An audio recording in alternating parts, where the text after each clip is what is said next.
baax a baax di ñaanal itam gudd fan bu ànd ak wér ñi nga xam ne ñooy kilifa diine kilifa aaday di sàkku rek ñu ñaanal ñu ni tam ndax ay xale lañ nekk ci yoon soxla ñaan bu baax a baax xam naa ni namoon ngeen ñu waaye ñoo leen raw ndax vendredi bi passé émission amuloon ndax li nga xamante ni mooy tabaski bi ci noonee rek la ñuy jaar di leen ñaanal yàlla nañ ko teewee ay déwéni déwén rek incha allah tabaski bi yàlla defal ñu gudd fan bu ànd ak wér ñu koy teewee ay ati at saa bu ñëwee tamit yàlla may ñu doole poos incha allah di leen fàttali rek yéen ci seen émission tour de table comme ni ñu koy defee chaque vendredi de 21h à 22h ñu ngi jéggalu sax ci retard bi mais dinañ leen ko fay incha allah ndax tey aussi dinañ indi waxtaan bu am solo boo xamante ne nii yéen ñëpp di ngeen ci gis seen bopp ndax xam ngeen ni tour de table comme ni ñu koy defee rek saa su nekk dañuy topp li nga xamante ni mooy actualité ñu daal di waxtaanee loo xamante ni ñun ñi ci plateau bi nañ ci jàngee lu bëri mais yéen itam toog seen kër aussi di ñu seetaan di ngeen ci jàngee bu baax a baax ba tax na tey ñu invité fi un jeune boo xamante ne nii vraiment kenn dootu ko présenté ci Tëngéej ak li ko wër muy monsieur Libasse Ndoye responsable APR des jeunes fii ci Rufisque en même temps aussi président sortant conseil national de la jeunesse bi nga xamante ni amoon na duñ def rek lu dul bàyyi ko mu nuyoo ak mbokku téléspectateurs yi après loolu itam jox suñu mbokk mi Birame Diaw mi nga xam ne moom it ci kër gi la nekk mu daal di nuyoo téléspectateurs yi monsieur Libasse Ndoye ñu ngi lay nuyu di la dalal jàmm ci émission tour de table. Merci beaucoup Dina tout d'abord damay nuyu population Tëngéej bi yëpp. rawatina population Guy Mouride bi parce que je pense que télé bi mu nekk mooy Guy Mouride. donc ñi njëkk a nuyu mooy autorités yi nekk ci gox bi en commençant par les délégués de quartier les imams et tous les responsables politiques ou coutumières di nuyu aussi notre frère Birame vraiment à qui moo waral tey peut-être émission bi daal di am parce que sànq maa ngi ko koy wax rek naan ko temps yëpp télé yi ñi ngi may invité bëgg ma invité pour ay émission mais malheureusement fii la ko yàlla dogal tey donc loolu day wane sama cofeel ci moom aussi di wane aussi sama cofeel ci GMTV parce que nekk na télé boo xam ne je pense que télé Rufisquois yëpp la donc bu ñu nekkee ay doomu Tëngéej ñi am ay kàddu ci dëkk bi bu ñu invité lépp loo xam ne war nañ ko mën a def pour teew dinañ ko def moo war a suñu teewaay fii tey donc di remercier ñëpp di remercier techniciens yi et tout le monde merci. d'accord monsieur Ndoye kontaan nañ bu baax ci nuyoo bi am na solo comme noonu rek liñ la waxee dalal jàmm ci émission tour de table waaw damay def rek jox Birame Diaw monsieur Diaw ñu ngi lay nuyu. soxna Ndida tamit ñoo ngi lay nuyu. di la wax yow tamit kontaan nañ ci yow comme ni ñu tàmm di la ko waxee liggéey bi rafet na te sunu xol sedd na ci yow trop xanaa rek juste di tàmbalee sunuy kàddu comme ni mu ko waxee dañuy soog a jóge ci julli gi kon dañuy baalu ñëpp àq xam ni dañoo nekk ci métier boo xamante ni c'est un peu sensible ci réew mi moom na ma yàlla jéggal mais kenn sañatu fee wax point de vue ndax foo ko waxee rek ak ni ko nit ñi di déggee ak ni ko nit ñi di gisee ci alors que warul demee noonu ndax après tout tamit ay nit lañ ay citoyens lañ dañoo war am suñuy opinion personnelle am suñu gis-gis suñu xalaat war ko wax ci kaw loolu di nuyu sa invité bi nga xamante ni yaakaar naa ni ku dëkk Tëngéej xam nga ko ca loolu dara mayu ko lu dul Pastef bi nga xamante ni am na ko ci Tëngéej taxawu na jeunesse bi yëpp sur tous les plans nag parce que mën naa ko seede amul jotaay bu am importance boo xamante ni gis naa ni lii lu ñor dëkk bi la ci gisoo ko fa ci lépp nag sama premier gisanteeg moom maa ngi fàttaliku su ko sim la woon boobu ñoo ngi waroon a taxawal seen four six bi mu juróon coow lu baree bari ñu woote woon benn kii boo xamante ni askan wi lañu woo au moins pour déglu leen ci lañ amaana sax mu nekkoon lu am solo parce que loolu bokk na ci li defar Guy Mouride wala bokk lu participer ci développement wu Tëngéej ndax woote boobu ñu woote woon ci la doomu Tëngéej yëpp jugoon taxaw ne pour ngeen mën a taxawal seen four six bi da ngeen ñiy defal lii ak lii on peut dire que genre chantage jour boobu loolu am na fa teg suñuy mémorandum teg suñuy cascade yu mel ne moom mi bokk na ci ñi ko organisé woon donc yooyu noonu maire yi saa suñ fa demee lu am solo loo xamante ne teg nañ ko ci dëkk bi di nga ko fa gis mu ñëw bu bokkul ci ñi koy présider it di nga fa dégg mu génnee fa ay xalaat yu am solo yoo xamante ne da ngay xam ne jamono yi mu doon représenter jeunesse bi yëpp il était digne ca dox na ci kon en plus mu ñëw defal ñu honneur bi muy lu rëy ci ñun tamit di la conseiller dama la koy ñaan bu la nit ñi woowatee demal wuyu xam nga lu tax réew mi xaw a jax ñi war a wax bu ñu waxul ñi warut a wax ñooy wax ca yow da ngaa bokk ci ñi war a wax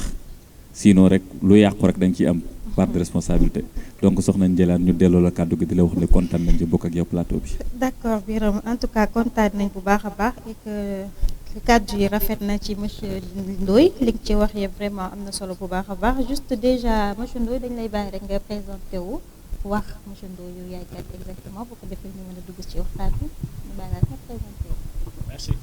beaucoup Ndjelane et di gën a féliciter et encourager rek Birame ci kàddu yu mu teg en mon endroit vraiment maa ngi ko ci sant bu baax di ko ci gërëm voilà man maay Libaas Ndoye nekk un responsable jeune politique nekk ci parti bu ñu naan APR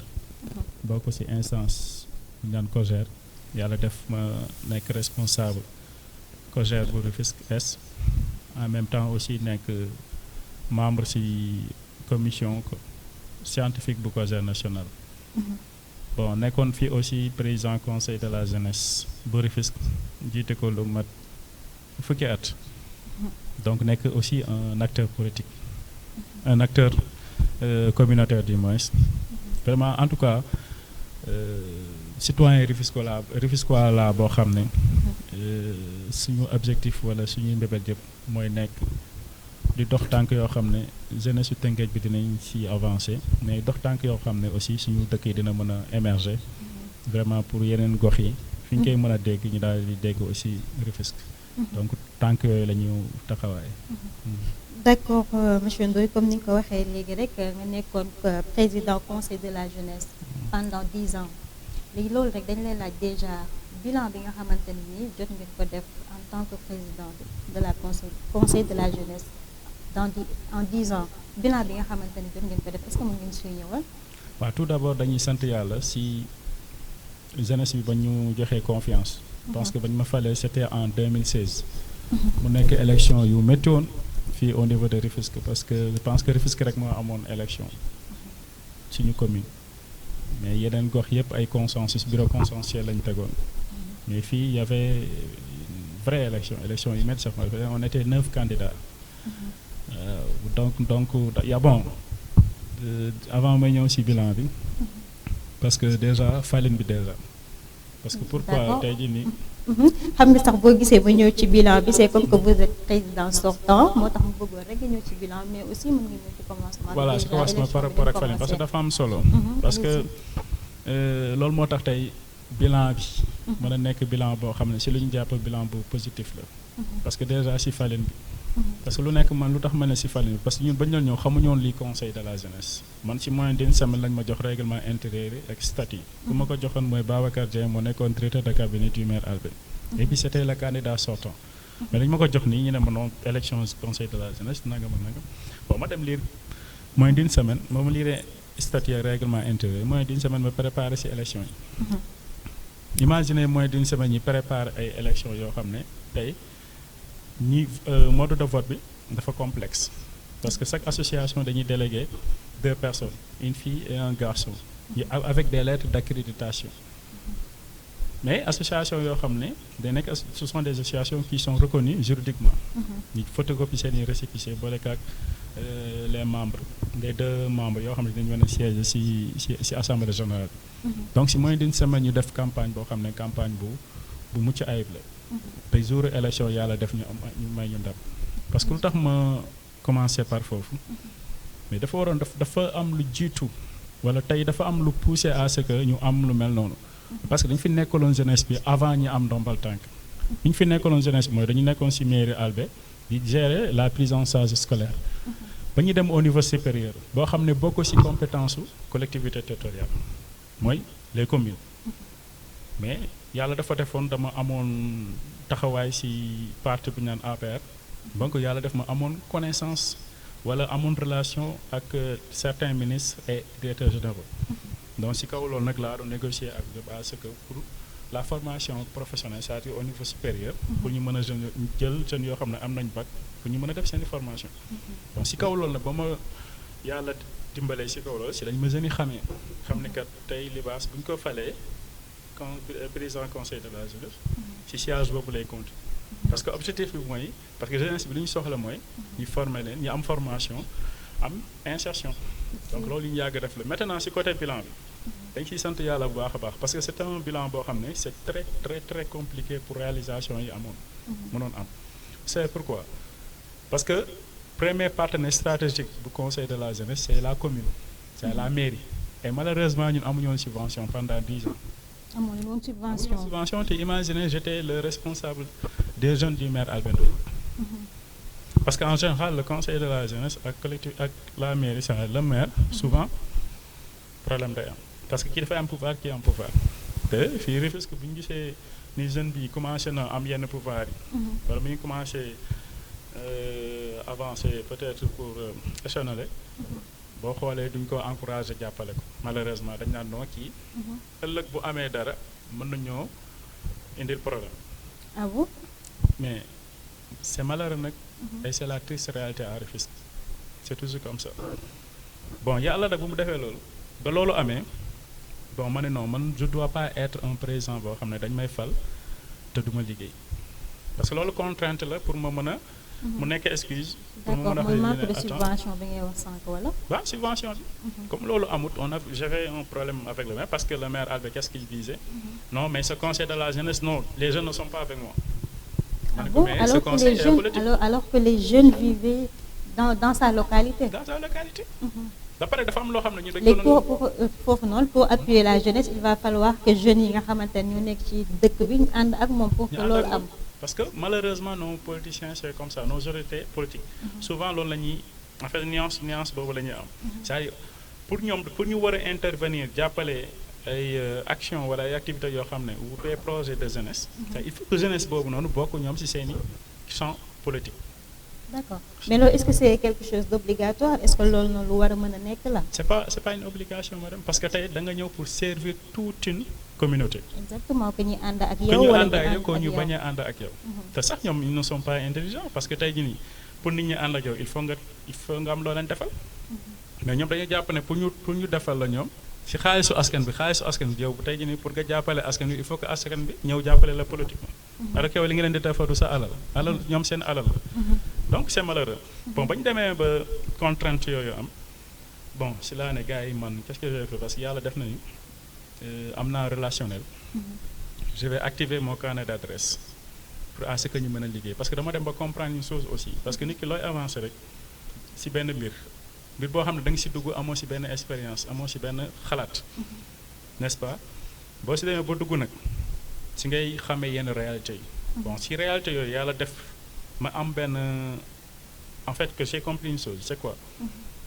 pour ce conseil de la jeunesse je pense que pour ma def résultat il me faut des partenaires c'est-à-dire des ONG wala tey dem signer convention avec les services de l'État c'est-à-dire les mën naa ne DER 3FPT FONGIP y en a en pagaille voyez un peu dem collaborer ak Sococim parce que ñooñu ñëpp ñooy nekkoon sama partenaire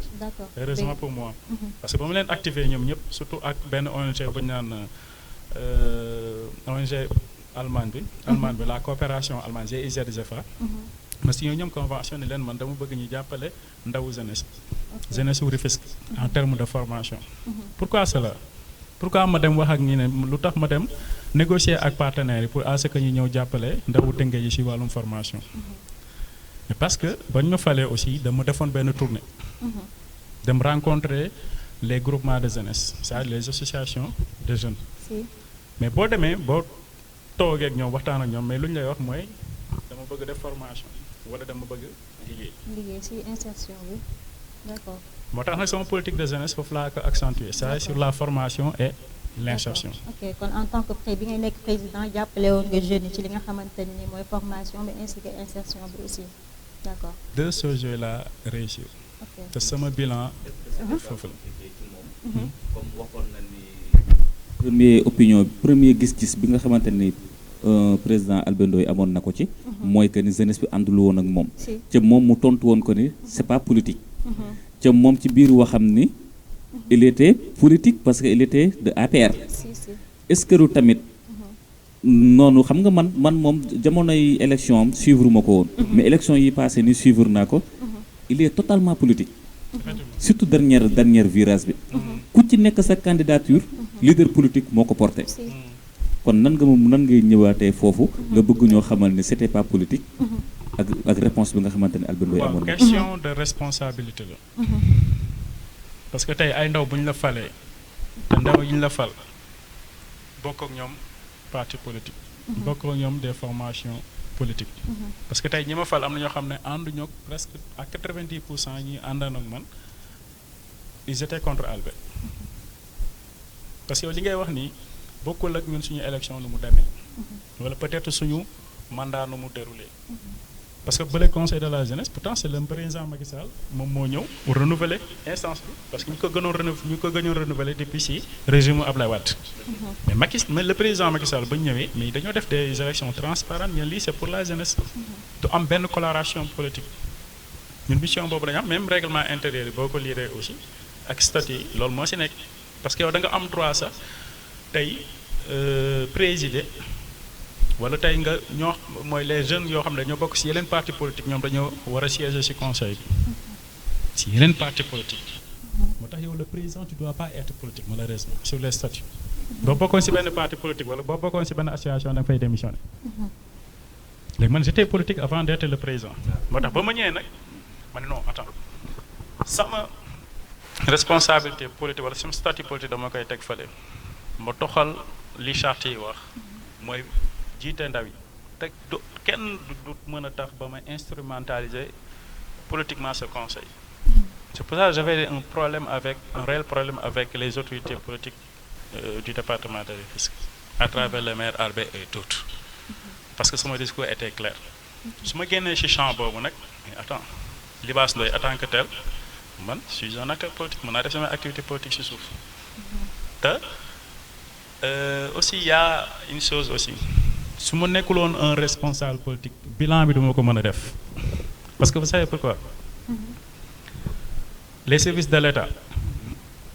mais ñoo fa nekk ñu nekk les ces dirigeants c'est-à-dire les directeurs généraux wala les secrétaires généraux mais président Macky Sall moo leen di fal mais booy dem collaborer ak ñooñu da nga leen di expliquer l'intérêt de la jeunesse mais dafay fekk yow nga am benn leadership am taxawaay boo xam ne ràññee nañ la ko au niveau de Rufisque parce que tey benn conseil de la jeunesse rek nga déggoon muy fonctionner à Rufisque c'est Libaas Ndoye te si man lañ ñëpp xamee le conseil de la jeunesse c'est pour ça de maa lay. donc yow tu représentais tout Rufisque Est Nord. Rufisque Est mais dem nañ bañ ni Libaas mooy gérer le département alors que j'étais pas le président du conseil départemental mais parce que conseil départemental le président dañ foo amoon problème ci lañ ko destituer léegi ce poste était vacant léegi c'est moi qui coordonnais toutes les activités du conseil départemental de la jeunesse léegi relationnel boobu moo ma permettre à ce que tey ma mën a def ay résultats au niveau du conseil maintenant par rapport ak ce conseil consultatif parce que Diaw Biram dafa wax ne te pourtant dañoo sentir benn coloration politique ci ce conseil consultatif de la jeunesse mooy bu récent bi bu bees bi je dis oui mais avant loolu est-ce que doo ñëw ci biir ci résultats yi. ci résultat surtout bilan yi waaw parce que. pourcentage bi nga xamante ni jot nga ko am ci ñi nga xamante ni formation amoon na ainsi que insertion bi j'espère que amoon nga pourcentage bi. mais bien sûr parce que je pense que comme ni ma ko waxee ba ma demee def tournée. ba rencontrer association de jeunesse bi. objectif bi moo nekkoon wala attente yi moo nekkoon sur la formation et l'insertion. ok. ma ñëw convoquer le bureau ma leen man je vais accentuer ma politique de jeunesse sur la formation et l'insertion. Maintenant il me faut des partenaires. yoo xam ne ñu may mën a accompagner xam nga sax wax naa la pour si mel ni coopération allemande. si ñu accompagner si loolu dañuy ñëw yoo xam ne parce que aussi on avait une base de données. si ni ñu liggéey mooy comme dem nañ xam yor def la cartographie des associations aussi les jeunes. base de données lañ yoroon tey mën nañ la wax ñaata jeune ñoo soxla woon formation ñaata jeune ñoo soxla woon emploi ak ñoo xam ne ñooñu ñoo ma gënoon intéressé nag ils n'ont aucune question ci gox yi au niveau de Rufisque man ñooñu noo nekkoon sama réel problème noo taxoon partenaire ñoom ba ñooñu la ñu indi directement ce qu'on mais dañu qu'on appelle les de spécialité c'est dañ lay former sur des métiers plomberie électricité carrelage topographie et autres formation à courte durée yoo xam ne dafay durer 4 mois 6 mois formation c'est 4 mois les 2 mois parce que dañoo dama signé ak convention ak pôle urbain bu Diamniadio entreprise yi fa nekk léegi bu ñu defee par exemple booy bu ñu defee la plomberie sur à l'école moo taxoon ma aussi defaat convention ak centre sectoriel BTP bu Diamniadio ñoom ñoo def formation yi partenaires yi ñoo financé ko voyez un peu mais bu ñu paree automatiquement jeunes yi dañuy def 2 ans dañuy def 2 mois de stage pratique au sein de ces entreprises qui se sont installées à la zone territoriale du pôle de Diamniadio bu ñu jógee foofu aussi jàppale nañ ci loolu mais aussi jàppale jeunes yoo xam ne c'est les étudiants tey yoon am nañ ay bac bëgg def formation professionnelle alors que seen loxo jotul seen i ginnaaw te ils ne pouvaient pas être orientés dans les universités. D'accord, ok. Donc en tout cas vous avez eu à atteindre votre objectif. Non, je dis côté boobu moo tax souvent ñu comprendre sama mission lan lañ doon wax non conseil bi du def ay activités parce que vous savez pourquoi xam nga ñoom lan lañ jàpp am na pour ñoom activité c'est quoi c'est-à-dire pour nga dundal jeunesse bi c'est quoi organiser benn set setal dans un quartier photo wu après dugal Facebook on te félicite nee naa leen du ma doxee si loolu parce que xam naa la mooy problème bu jeunesse bi alors que les problèmes sont mais nag problème bi tamit buñ ci taxawee tuuti sensation bi ku ko jegewul woon doo ko xam parce que tamit après tout xëy na comme ni mu ko waxee amuñu budget te tëngee ci yaatu na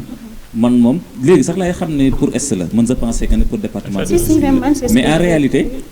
li taxoon mënoo am boobu yëg-yëg da nga naan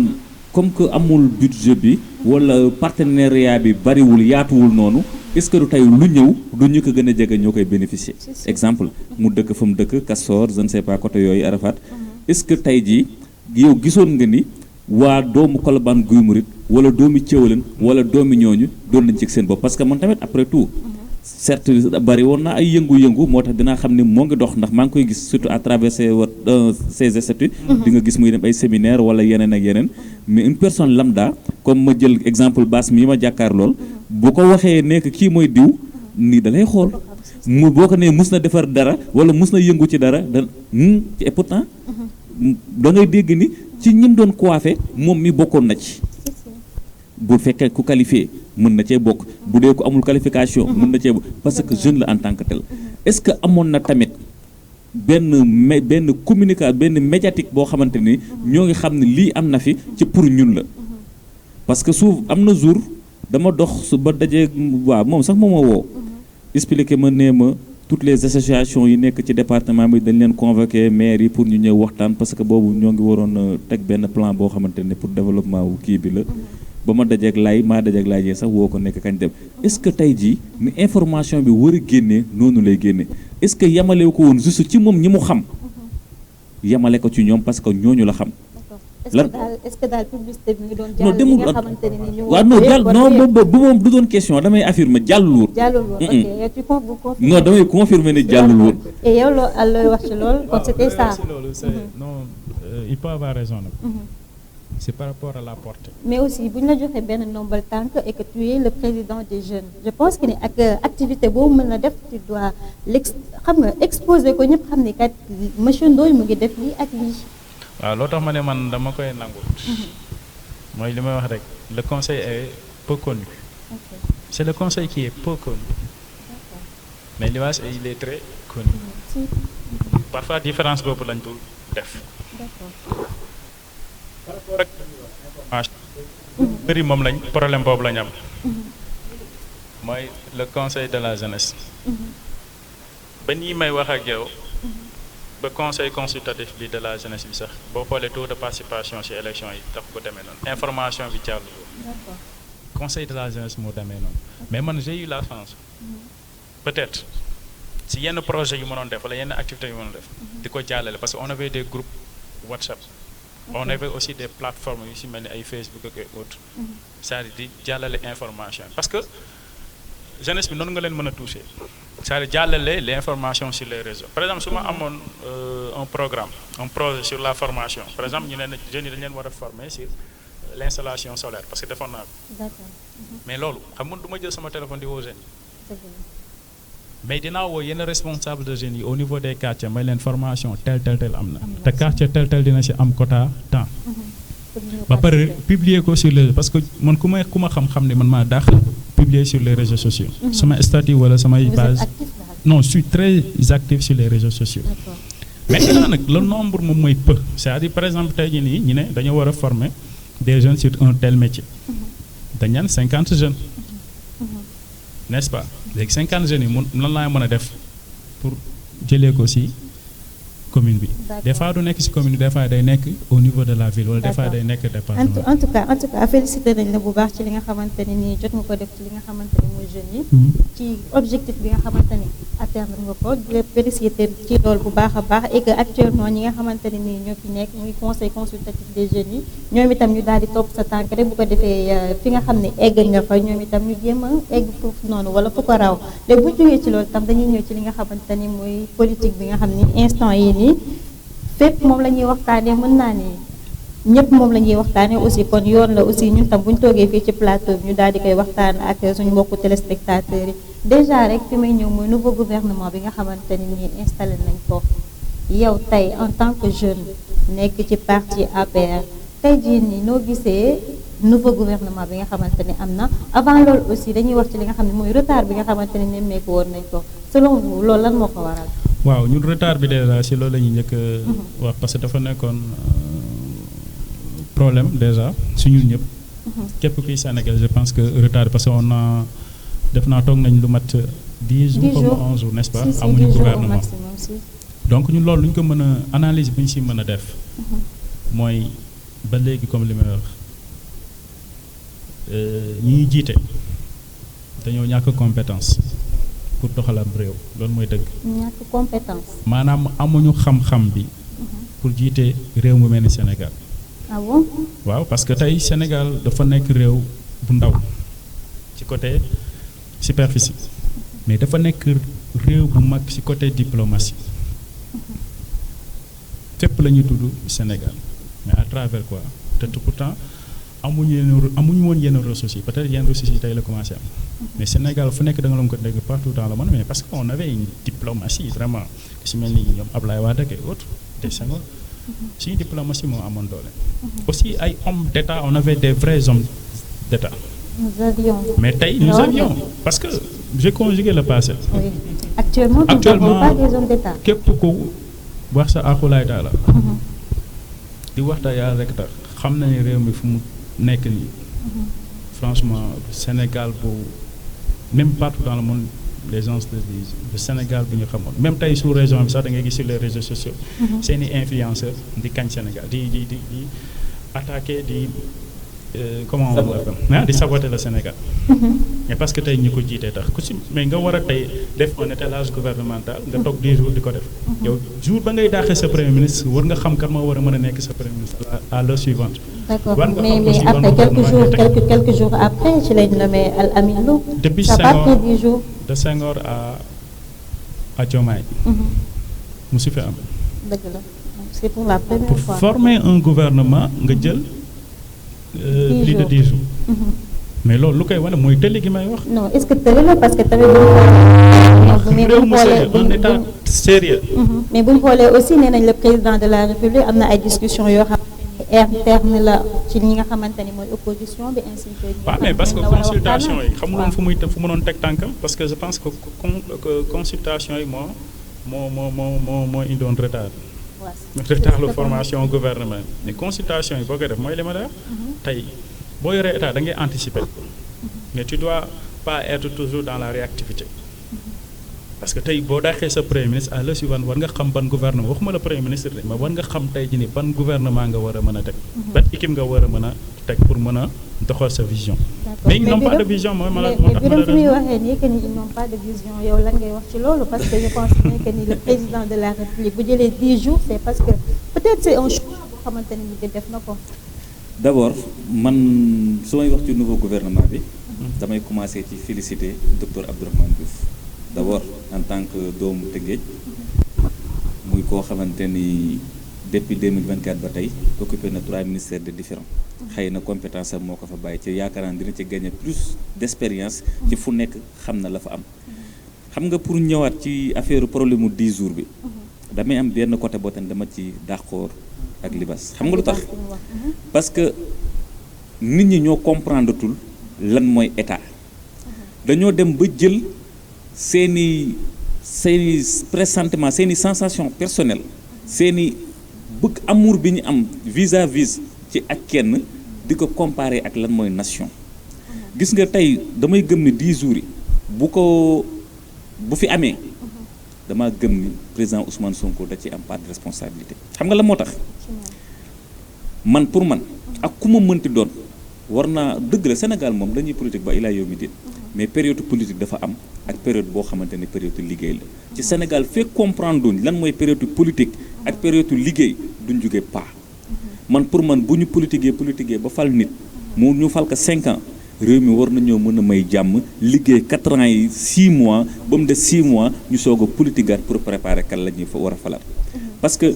imaginez nga ni da nga war a def gouvernement nga gis nit kii nga xam ne kii il est compétent bëgg nga ko yaakaar nga ne boo ko tegee poste bi mu doxal ca moom amaana bañu ko mais son chef de parti nee na man sama parti ku bokk ci man ba mu dugg ci gouvernement bi nga war a céder sa poste boobu noonu ndax lan président Ousmane Sonko nee na ku bokk Pastef bu dugg ci gouvernement bi ca man gëm naa ni bari na ñoo xamante ne nii bokkoon nañ ci ñu waroon a tànn ñu bokkoon ci ñoom mais léegi nga xool ne ñoom ci seen biir dañoo choisir bëgg-bëgg président Ousmane Sonko ak par rapport ak bëgg-bëgg wala soxla bi nga xamante ni moom la réew mi soxla. d'accord Libaas aussi parce que tamit bu ñuy xool dañuy xool li nga xamante ni mooy intérêt Sénégal je pense bien parce que ñoom tey jii bu ñu leen joxee réew mi c'est parce que ñoom ñaar dañ ne woon kii mooy Ousmane Sonko mooy Diomaye aussi mooy Ousmane Sonko tax sénégalais yi wóolu leen jox la li nga xamante ni mooy réew mi pour ñu doxal donc ñu dem ba benn 2 ans après problème yi di surgir léegi loolu noonu aussi est-ce que tamit benn problème boo xamante ne war nañu mën a xool nu ñuy jéem a waxtaanee wala pour régler la situation. ñu waxtaan ñoom ils sont là pour séddoo Sénégal. parce que déjà foofu laa doon bëgg continuer ma far. biram foofu la interagir c'est-à-dire yow li na indi retardu formation wala l'étalage politique de ce nouveau gouvernement c'était causé par la mutation de la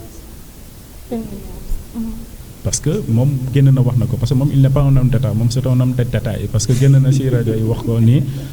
gis nañ peut-être tey waxtaan nañ ay de longues nangam ak nangam wax na li fa xew donc dem ba ne jubóowuma ak moom parce que dafa am ministère yi soxla woon boo xoolee les ministères de souveraineté moo ko gën a intéressé donc ñooñu foofu ngay amee lecture nii attends kon donc ñii dañu nekk di seddoo suñu kon dañuy jàppee Sénégal comme gâteau ku nekk dafa war a mën a jël sa part. c'est pas normal mais loolu moo causé ce retard parce que ku nekk dafa indi intérêt personnel parce que tey ku bu jiitalee sa parti ni sama parti dafa war a am lii dafa war a am lii. mais la partie avant la patrie est-ce que loolu lañ jaayoon Sénégal. mais du loolu parce que la patrie avant le parti. exactement mais actuellement le parti. déjà parti état sax la ñuy wax fi mu toll nii. c'est Pastef qui doit diriger moo tax man jàppuma. man moo tax induma déjà man différence ma deux camps entre Diomaye et le président Diomaye et Ousmane Sonko vous savez pourquoi parce que c'est Pastef qui dirige jusqu'à présent man dama jàpp ne comme ni nga ko waxee ñoom li ñu jaayoon mooy slogan la woon te gis ko slogan boobu moo tax population bi ñoo war a yeewu aussi parce que réew duñ ko jox koo xam ne en fait du nit ku nekk lañ ko war a mën a jox parce que je me rappelle bien lors des élections présidentielles passées mais j'avais dit aux jeunes écoutez fal ngeen parce que jour bi mu fekk Arafat parce que Arafat laay voté booy di jubilé may leen malheureusement slogan lañ leen jaay te slogan bi yor réew Diomaye mooy Sonko Sonko mooy Diomaye te ñu ñu nekk ci politique xam état na muy fonctionner non du duo mooy doxal réew surtout sur les slogans parce que yow mu dem nga ba xam nga ne mënatoo nekk candidat en 2024 nga joxoon ni diwul mooy nekk sama te boobu est-ce que sa candidat la woon parce que c'est la grande question en fait est-ce que c'est Diomaye qui était le véritable candidat de Ousmane Sonko parce que boo xoolee ci parrainage moom bi mu jàllee par rapport ak Cheikh Tidiane Dièye parrainage bi ñu ko wutal par rapport ak Habib Sy parrainage bi ñu ko wutal donc foofu ak seen protocole Cap Manuel bi je pense que donc lii duñu bett ñun bu ñu ñëwee kon loolu surprise ci yow non du ma sa nekk surprise maintenant non du ma sa nekk man Diomaye ak Sonko ñoom ñëpp laa yemal man ba tey li ma gëm mooy Diomaye mooy Sonko Sonko mooy Diomaye parce que Diomaye Sonko moo ne woon kii mooy man kon moom bu fekkee sax dafa retiré aussi l'exécutif maanaam le président Ousmane Sonko mais c'est Diomaye là le moom mooy moom. Et c'est le même projet qui se déroule toujours parce que déjà mais xool formation gouvernement bi bon c'est un gouvernement que je souhaite à ce que ñu am une réussite parce que quoi qu'on puisse dire aussi réew mi métti na métti goo xam ne ak fu ñu toll nii parce que ñoom ñoo gën a suuxal réew mi surtout notre économie parce que waxuma la sa économie mais côté diplomatie maanaam secteur boo laa gis nga ni fenn doxut grâce à leur incompétence maintenant par rapport ak ce nouveau gouvernement ñun dañuy am yaakaar parce que aussi ñun duñu nekk des acteurs politiques dem ba yéene loo xam ne safaan la suñu réew yaakaar lay sénégalais parce que ñoom yaakaar la sénégalais yi amoon si ñoom c'est sur leur fameux projet ba ce que ñu fal leen non ce projet n'existe pas parce que bu existé woon tey problème yi dund nii duñ ko dund parce que ñoo fi nekk Ousmane Sonko lu nekk wax na ko c'est l'homme à solution bañ na ko ba kii na benn livre bu ñu tuddee ko une solution projet bi daanaka lu ñu jaayoon Sénégal mooy 2024 non bu ñu ñëwee robinet yi sax day xeeli poisson. mais est-ce que ñu xamoon nañ fi nga xamante ni foofu la réew mi tolloon parce que tamit pour nga régler dara il va falloir nga dugg ba ci biir pour mën a comprendre. c'est là où le mal se trouve madame. Malheureusement quand on est opposant on se permet de tout dire et de tout parler. Sans rien comprendre sur les réalités de l'État surtout État ñoom en fait ñoom lan lañ ils étaient des agents d'impôts de domaine agents simples n'étaient même pas des inspecteurs principaux est-ce que vous m'écoutez ñu mel noonu tey boo leen joxee réew comme na mooy tey suñu mairie yi rek xoolal ñu yor suñu mairie avec Yewwi Askan Wi mais ñun ñoo ko yor mais des gens de du ma ne en fait je m'en excuse du mot mais c'est nit yoo xam ne amuñu woon benn mainmise sur la gestion des collectivités territoriales. mais instant yi di nekk opposition est-ce que amoon nañ accès ci li nga xamante ni mooy les informations réellement. mais bien sûr c'est pas question d'avoir des informations pour diriger un pays. c'est pas ça mais il faut que nga dugg ci état xam luy état. par exemple Senghor tëb nekk président de la République Abdou Diouf. de même Abdoulaye Wade opposé wu na 26 ans. te pourtant bokkoon na ci gouvernement wu Senghor Abdou Diouf. Macky Sall lan la fi nekkoon nekk na fi maire directeur général président assemblée ministre premier ministre lu nekk na fi moo tax tey Sénégal fi mu toll fi donc pour en revenir par rapport à son nouveau gouvernement ñun dañu leen di ñaanal succès. mais xaaruñu dara ci ñoom si en termes de résultats. vous savez pourquoi? Parce que c'est le même système qui est là. mooy ñoom seen système maanaam c'est Pastef qui dirige jusqu'à présent. te Pastef mais ñoom nangu nañ loolu parce que nee nañ c'est le projet qui continue. non c'est moom ma laa lay wax man kay dama koy dëgg c'est le projet qui continue de. dégguma la c'est ñoom vision bi ñu jaayeen Sénégal. moo fi nekkaat ba léegi de même bu ñu changé woon 1000 gouvernements. c'est la même vision parce que c'est pas des hommes. mais c'est la vision ou l'idéologie parce qu'en politique c'est comme ça on parle de l'idéologie. Idéologie c'est quoi? C'est le projet, c'est Pastef qui dirige. Moom il n'est pas démissionnaire de Pastef, le président Diomaye, même su fekkee dafa démettre le Ousmane Sonko de ses fonctions, mais moom aussi mi ngi réclamer comme membre fondateur de Pastef. Donc c'est Pastef qui dirige. Par exemple li ñu jaay Sénégalais mooy un projet. projet boobu amut. te tey gëm naa ne pexe Diomaye bu sotti woon mais gouvernement d'union nationale moo naroon am mais malheureusement nit ñi xam nañ ne carrément saa ñii amuñu benn vie benn compétence pour doxal maintenant par rapport ak lu kii wax dafa am koo xam ne ñun dañ ko si ñaan parce que doomu tënk le ministre docteur Abdourahmane du pétrole donc ñun foofu franchement dañ ko fay ñaanal une réussite totale hein, parce que man j'ai même fait un post sur Facebook pour le féliciter dégg naa si lu nekk nag mais je prends toutes mes responsabilités de le féliciter en tant que citoyen mais aussi en tant que un grand frère que je connais parce qu'il a les compétences mais malheureusement c'est la vision qui est caduque. D'accord. yow moom nee na le projet n'existe pas yow loolu lan nga ci wax. waaw pourtant le projet existe sax mais xam nga lan mooy problème bi mooy lan mooy projet bi moom li mu jàpp ne mooy projet bi ak li ma ko jàpp wala ak ñoom ni ñu ko jàppee du benn wax naa la ko fi benn jour nee naa la projet Pastef mooy projet boo xamante ni waa Pastef bu ñu dee 1 million ku nekk boo demee ci ñoom nekkul luy projet bi lam lay wax du bokk ak la la keneen ki di wax xam nga lan mooy seen projet mooy ku ci nekk li nga yaakaar ci sa bopp ñoom loolu mooy seen projet ndax d'ailleurs problème bi li naan le Sénégal va mal en réalité tey ji ba ñuy dem élection présidentielle dañoo woote lan coalition Diomaye président léegi ñu bëgg a gouverner lan parti et pourtant mënoon nañoo demee parti bis bu ñu demee woon parti Pastef gagné parti Pastef am nañ droit gouverner bu leen neexee ñu ne lan parti avant patrie mais ba nga demee ba soxla patrie bi nga soxla imaginer nga woon ñu demoon ba xalaat ni gouvernement wala Sénégal fi mu toll nii complexe boo xamante ni en tant que docteur Abdourahmane Diouf wala Mimi Touré buñ ko faloon premier ministre réew mi mën nañ jàpp ne mën na jóge fii dem fii est-ce que xalaat nga dinañ ko def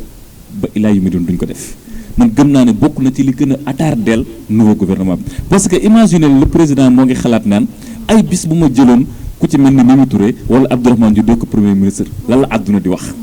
jël naa noonu Ousmane Sonko teg ko ci kaw gouvernement bi cela veut dire que problème yi bari na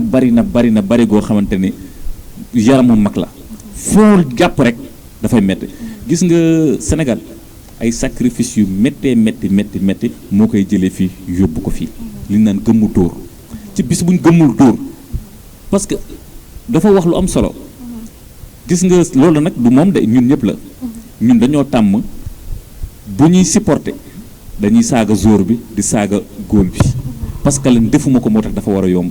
su ma toogee fii naan xoolal baas caméraam bii de war naa yomb ku ma ko joxoon mais bu ko fayoon jox la ko doo ko tàll loolu moo leen daloon moment bi ñuy opposé wax dafa yomb boo toogee xalaat loo gis di analyser parce que nit ñi dafuñu yeewu nañ jàng nañ am nañ benn connaissance bi kon buñ gisee dara bu jaarul yoon dañuy xam ne jaarul yoon léegi nag ñu ne loolu lan mooy yoon bi nga utiliser sa xel mu neex di xalaat naan waru ko woon defee nii da ko def parce que analyser dafa yomb amuñu benn compétence su gouverner dafa neexu la dégg. gis nga aussi da ngay dëggal li nga xamante ni moom la monsieur loolu muy moom muy yow muy man muy président Ousmane Sonko muy président Diomaye ñun ñëpp bu ñu àndandoo woon bañ ko looluy dëgg amuñu xam-xamu gouverner. kenn ci ñoom musul doon maire. kenn ci ñoom musul doon député. kenn ci ñoom musul mais problème bi dafa bari. mais bu ñu ko mësul doon aussi je pense que am na ñoo nekk ci seen entourage ñoo xamante ni ñoom mos nañu et pourtant noonu la waroon demee mais boo xoolee ñooñu président Diomaye sañatu leen déglu li tax sañu leen woon déglu ndax le président Ousmane Sonko yàlla da ko xaw a nattu quoi qu'on puisse dire yàlla da ko nattu moom bu toogee dernier mot bi lui revient analyse bi gën a pertinent lui revient donc bis bu ñu toogee ku ci mel ni benn ancien ministre wax wala détail yooyu duñ ko appliquer ndax buñ ko appliquer dañu Ousmane Sonko mën na ci sentir ni maa ngi ciy suulu moom moo war a di wax pour loolu di am Ousmane Sonko man gis xawma nu muy dundee mais man wóor na ma ni bu ko papaam conseiller mi ne ko xamoo li ngay wax déglu ma. mais Birame moom question bu mu posé c'est-à-dire am na ñu ko wër. mais même si fekkee mais waaw foofu laay ñëw yaa Aminata Touré qui est waaw foofu laay ñëw ils ne sont pas compétents am na ñu leen wër kan moo doon en fait ñan ñoo leen wër. entourage pas de Diomaye de Pastef laa wax. ñoom kan moo leen wër. kan moo leen wër parce que c'est Pastef qui gouverne. waaw c'est eux qui gouvernent jusqu'à présent. Ok kan moo leen wër mais kan moo wër le ministre comment l'ancien premier ministre Ousmane Sonko. kan moo ko wër. ñenn ñoo nekk si wetam. ñan ngay gis actuellement c'est le président Diomaye. waaw mais ba mu nekkee PM. premier ministre kan ñan ñoo ko waroon. ñu ko waroon je te repose la question. waaw mais ñu ko foofu laa bëggee ñëwee ñu koy wër en réalité lu tax affaire yi mënul amal xam nga tey tu peux ne pas avoir des compétences dans tel domaine mais tu as des conseillers. yoo xam ne tey peut-être ñoom ñoo lay wax fi nga war a jaar ba nga am une réussite totale. mais su fekkee yow nit ñëpp la doylu ñëpp ñu ne yaa fi gën yaa ko sell ki yaa am xam-xam yaa gën a sell yaa gën a jub yaa nangam ak nangam ba pare am ay Cheikh Bara Ndiaye si sawet ay ñoom Cheikh Thioro Mbacké mais ñooñu bu ñu nekkee sawet nan ngay mën a doxalee soxna si. moo tax question bi nga pose très important mais il faut pas juste prendre exemple sur Cheikh Bara. je dis Macky Sall. pourquoi Macky Sall fan la débuté woon APR. n'est-ce pas coalition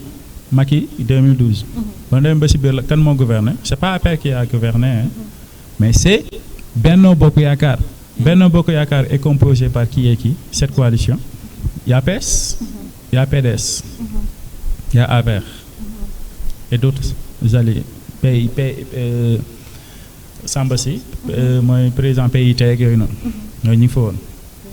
mais imagine ces hommes d'État nekk fa woon. ay Samba Sy PIT ay ñoom fa kii nu mu tudd dama nekkoon PS. Ousmane Tanor Dieng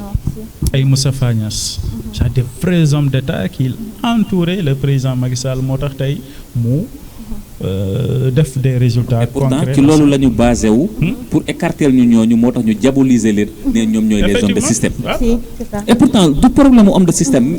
ci homme de système moo baax. parce que lu tax gëm nañ ne système moo ñu war a jëlee fii yóbbu ñu fii nga ne ñu tous les hommes de système boobu noonu nañ leen écarter. mais écarter ñu leen ñoom ñëpp parce que y a Aïda Mbodj ici aussi qui est près du président Ousmane Sonko alors que moom ci régime bu yàgg bi la bokk. ma xam nga Aïda Mbodj fan laa xamee ni tey jii nii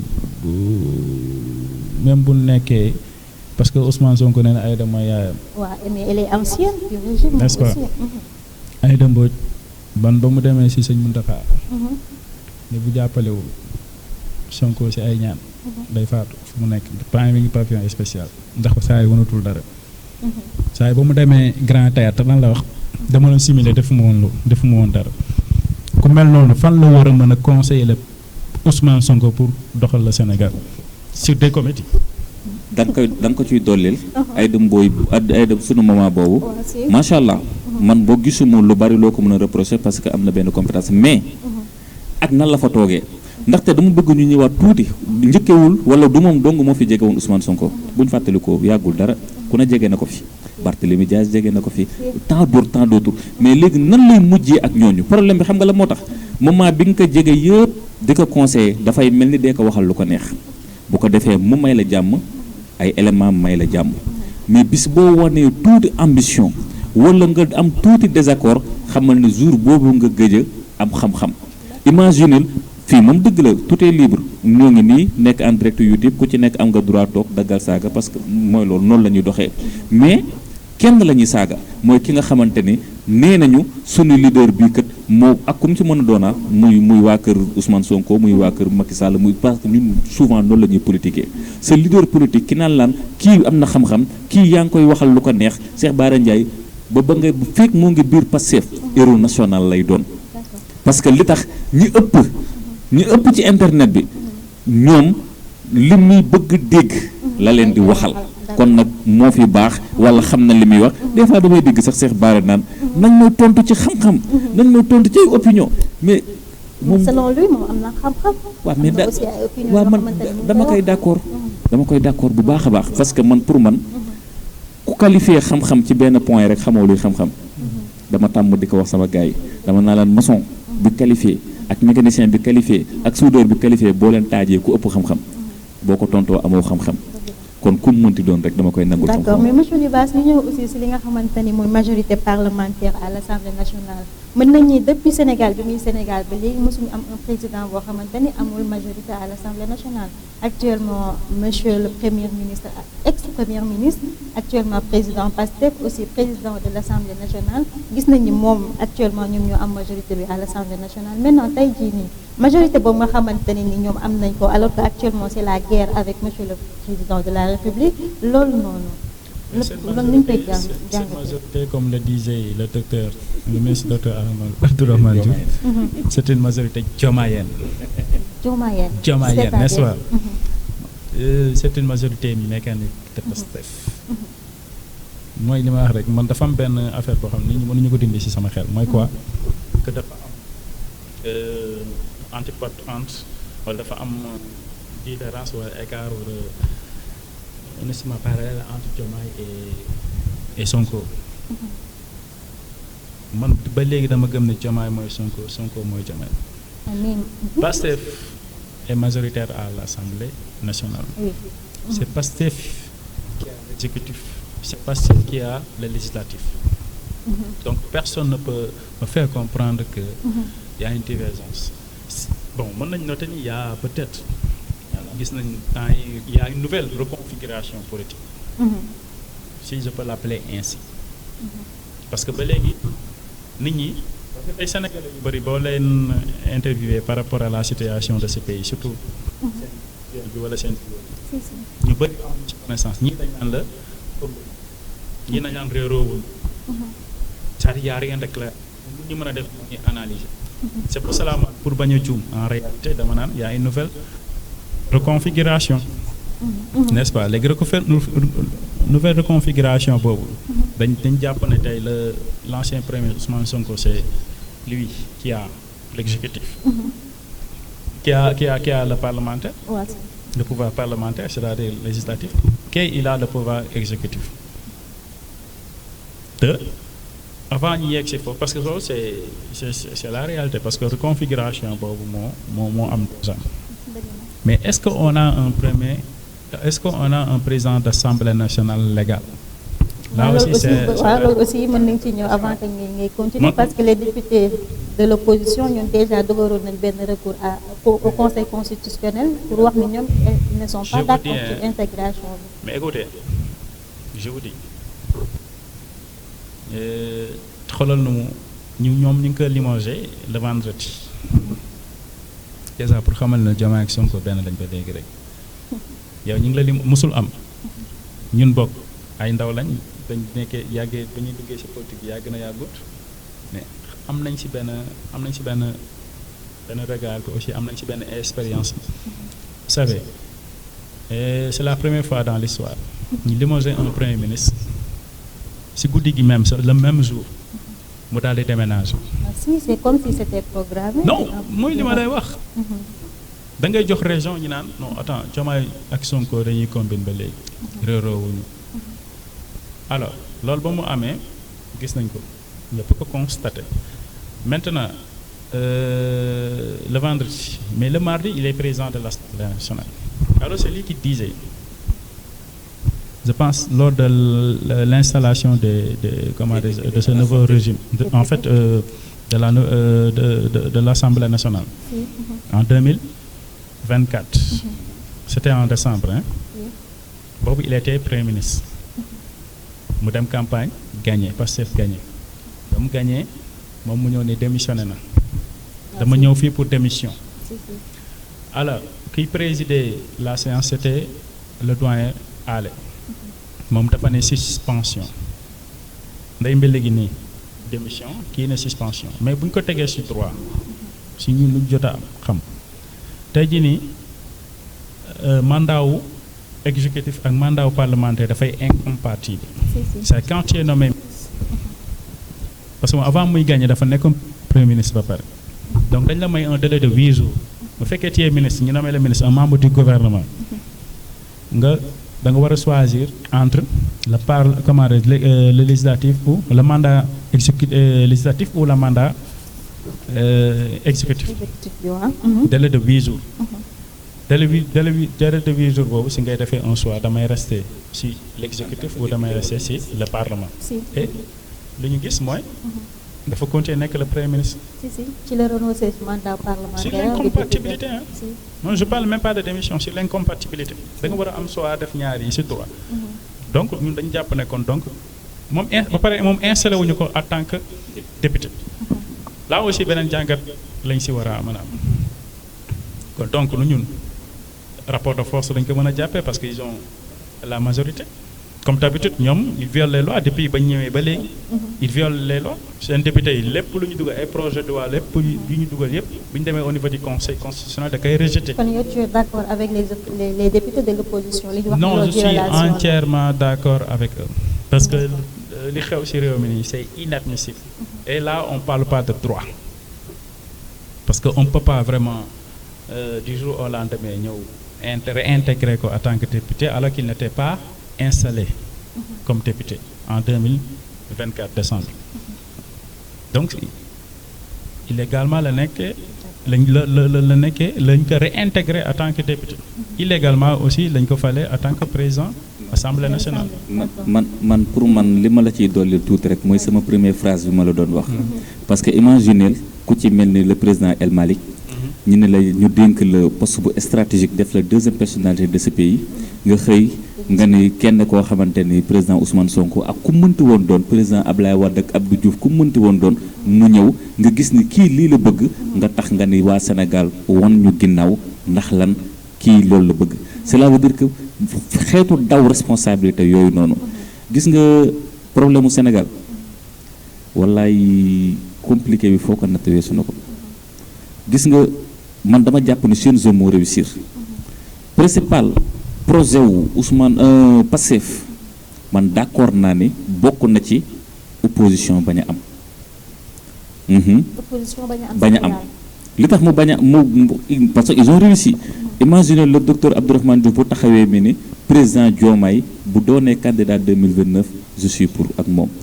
léegi bu ñu demee ba desul lu dul 3 mois des élections wala 2 mois des élections président Diomaye ne nekkul candidat cela veut dire que il est foutu parce que amul temps wu dem naan dafay defaru jiwaat wala dafay dem di xëccoo ji léegi cela veut dire que ñoom seen principale mission bokk na ci képp kuy opposition dinañ fexe ba nga bokk ci Sonko ba nga bokk ci Diomaye. ci loolu sax opposition bi monsieur Libasse Ndoye yéen actuellement APR dafa mel ni déggatuñu leen fenn yéen vous êtes opposition wala vous êtes prêt à waxtaan ak coalition Diomaye président wala Pastef da ngeen continuer ci APR yi wala parce que actuellement dafa mel ni dafa toll benn activité wala. bon ñun APR ñi ngi def ay activité parce que ñun rek au sein parce que y a même hier. Je pense qu'il y a de nouvelles nominations sur le secrétariat national. En APR ñu ngi réorganiser c'est que opposition rek moo métti. dafa yombul mais ñu ngi réorganiser aussi ñun ñu ngi def suñuy activité surtout ñun au niveau de la COJER nationale tout récemment rek defoon nañ benn activité de grande mobilisation. donc ñu ngi dem ak ñu ngi restructurer parce que phase boobu lañ toog de restructurer le parti mais aussi def des planifications. échéance yi di ñëw mooy élection locale yi xool nuñ ciy demee en tout cas di toog suñu roq moom di gën a restructurer le parti mais aussi di nekk di def suñu liggéey baax bon par rapport ak li nga wax mooy est-ce que du ñun bon ñu ngi ci opposition wala ñun dañuy dem nekk en pourparlers ak le président Diomaye loolu moom boobu loolu amut parce que déjà am na ñun si ñu am comme information sax le président de la République Diomaye avait consulté certains cadres du parti pour ñu mu fal leen ministre waaw mais catégoriquement dañu bañ en plus même dialogue bi mu woote sax je pense que gisoo fa APR dañoo defoon un communiqué ñu ñoom duñu bokk ci dialogue boobu donc ñun amuñu benn contrat avec wala benn lien avec le président Diomaye. ok mais aussi li nga xamante ni ñu wax sànq majorité bi fële à l'Assemblée nationale yow selon vous nee nga Diomaye ba tey mooy Sonko mais tamit bu ñu xoolee tamit économiquement wala lan mooy conséquences yi nga xamante ni war na ko mën a jural dëkk bi. waaw malheureusement nag seen yëfu xale yi laa ko mën a tuddee. parce que yëfu xale la. donc lu muy jural Sénégalais yi mooy déception. kese. déception parce que tey je pense que du lii lañ jaayoon Sénégalais yi aussi Sénégalais du lii lañ doon xaar ci ñoom parce que dafa amoon lu ñu jaayoon Sénégalais yi ba ñu nekkoon ci opposition bi mais ba ñëwee ba léegi gis nañu seen bopp lañ fi nekkal parce que tey population bi boo leen dégloo nga taataan seeni xalaat lu ñu leen di wax mooy ñun daal vraiment ñii dañuy bett parce que dafa mel ni seen bopp lañ fi nekkal tout récemment keroog maa ngi toog ay groupe de jeunes ma leen je vous l'avais dit parce que ñëw mais président vraiment nag li nga waxoon yëpp gis nañ ko quoi mais gars yi seen bopp lañ fi nekk kon seen ngi fukki ñi quoi kii naa maa jël assemblée kii na maa jël présidence ma ne ko waa mais li ñu doon wax rek parce que ñii dañ leen nax ba falu donc nag conséquences yi seen problème yi conséquences yi mooy lan dañuy gën a nërmel réew mi malheureusement parce que pour man yow xoolal période bi ñu ko defee période boo xam ne tey sénégalais ñi ngi jëm ci tabaski ñii naan xar dina am ñi naan xar am ñii naan problème mu xaalis n'est-ce pas ñoom ñi ngi nekk ci ay problème de positionnement politique donc loolu finalement lu jàngat bi ngi ci am mooy écoute une déception totale et entière de la population c'est ça le résultat parce que li ñu def nii jëmawul lenn réew mi seen bopp aussi seen bopp kay la ñuy defal ku nekk di jéem a positionné wu pour mieux régner donc ñun dañuy lancer un appel encore une fois à la population sénégalaise parce que cette population est majoritairement jeune donc jeunes yi ñi la ñuy lancer un appel il faut que ñu xoolaat seen bopp ñoom seen bopp en tant que jeune parce que du nekk da nga nekk ndaw rek yow dañ la war a mën a jàppee un objet di la dire yi fii nga war a dem wala lii nga war a def wala nang donc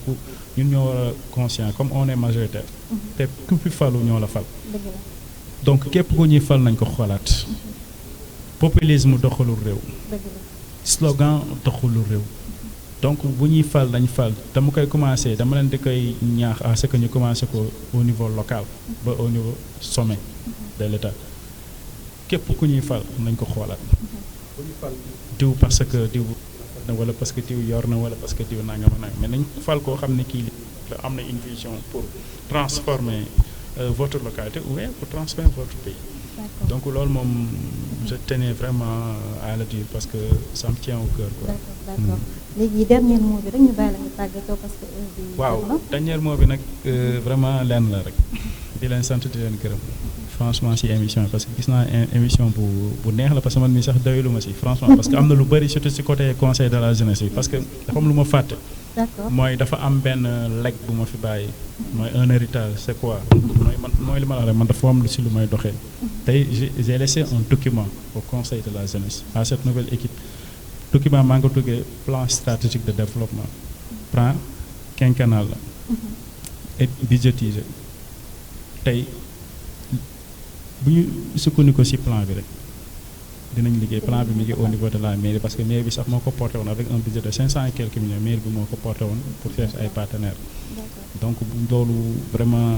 non dañ lay invité waat nga ñëwaat incha allah. boo amaatee temps dañ lay invité waat. waaw parce que bu ko defee ñu waxtaanee loolu rek waxtaan bu bëri parce que xam naa temps bi moo ñu ko may parce que on a accusé du retard hein. si loolu la ok mais war nañ mën a wax sax tey jii nii Rufisque. déjà surtout enjeux yi avec les élections locales à venir on va parler de Rufisque. di nga ñëwaat dañu war a gën a aussi waxtaan par rapport ak seen nouvelle mission du conseil consultatif de la jeunesse parce que ce nouveau conseil n'a pas de.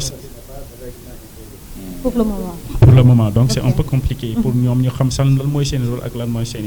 mission donc sur ce aussi bon dama leen di féliciter di leen encourager si opportunité bu ñu ngeen ñu may pour à ce que ñu mën a exprimer par rapport à l'actualité actuelle du pays parce que tey jii nii mooy lu ko Birame waxee képp ku noppi complice nga mais lu taxoon ñun ñu réfugié woon pour dem si yenn télé yi mais parce que ñu war a jox kàddu lañu joxul kàddu malheureusement loolu moo taxoon tey jii nii télé yu bëri ba ñu invité yu nekk au niveau de Rufisque mais dañu bañoon catégoriquement mais avez-vous accepté cette invitation mais parce que je sais que vous êtes crédible et que vous êtes des professionnels donc moo tax dama leen di gën a encourager gën leen a ñaax et que par rapport ak aussi relationnel bu ñu am ak suñu carnet d'adresse lépp lu ñu war a mën a def nga ma ne danaa def te mais yéene naa pour par rapport ak à mes partenaires li ngeen war a mën a accompagner pour ngeen mën a seen matériel yi gën a ñoŋ wala pour ngeen gën a développer donc là aussi je m'engage bu muy amee opportunité boobu naa ko si vraiment di remercier tous nos téléspectateurs parce que GM TV vraiment Rufisquois gis na ba ma defee publication yu bëri ñu ngi koy laaj kon donc gars yi ñu ngi leen di. dëgg la dëgg la gën a wax population bi aussi nañ gën a abonné sur YouTube. vraiment ñu gën a sot gën leen a may doole. parce que vous êtes des professionnels. maa ngi leen di sant. merci beaucoup en tout cas monsieur Ndoye kontaan nañ bu baax a baax ci disponibilité bi ainsi que waxtaan bi aussi am na solo lool. Birame vas-y ñu bàyyi la yow nga tàggatoo. waaw juste xam naa dinaa tàggatoo ci 30 secondes. waaw ma wax rek ci dama dégg mi ni ci bilan bi wala boog su doo ko tuddee bilan. mais ci mi mandat wu Pastef bi. mi ni déception la ci am. man awma ci déception. man total satisfaction laa ci am xam nga lu tax. ba ñuy politique ba ñuy campagne lii lañ ñu jaayoon. jaayu ñu ay CV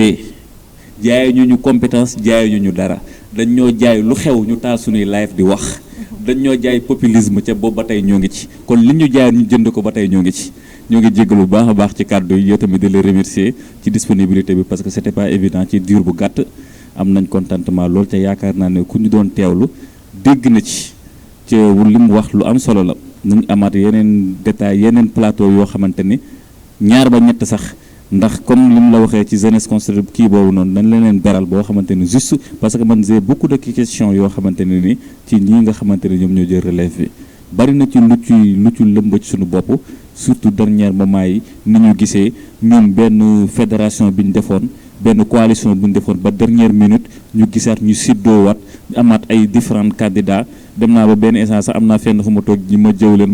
ma ne waa est bi baa du liwaas moo nekk seen ginnaaw parce que loolu lépp mënoon naa ñàkk ñoom waxtaanoon nañ ba jiboo woon ba su ma jumul caporal la xaw ma ñoom ñëpp ñu d'accordoon moo nekk seen candidat ba nii subal xam nga ginnaaw suba ma dégg ne est amaat na candidat ma am ko ma waxal ma ne ko wóor na mu ne liwaas moo nekk ci ginnaaw bëgg affaire bi bañ mu génn est mais quand même kontaan nañ lool di la ko yow tamit ñoo ngi lay remercier di wax képp ku ñu doon seetaan ñun tamit kontaan nañ ci xam ni saa suñu waxee bar rek ñoo ngi koy jéggalu xëy na incompétence bi la rek mais ñoo ngi jéggalu bu baax a baax merci beaucoup.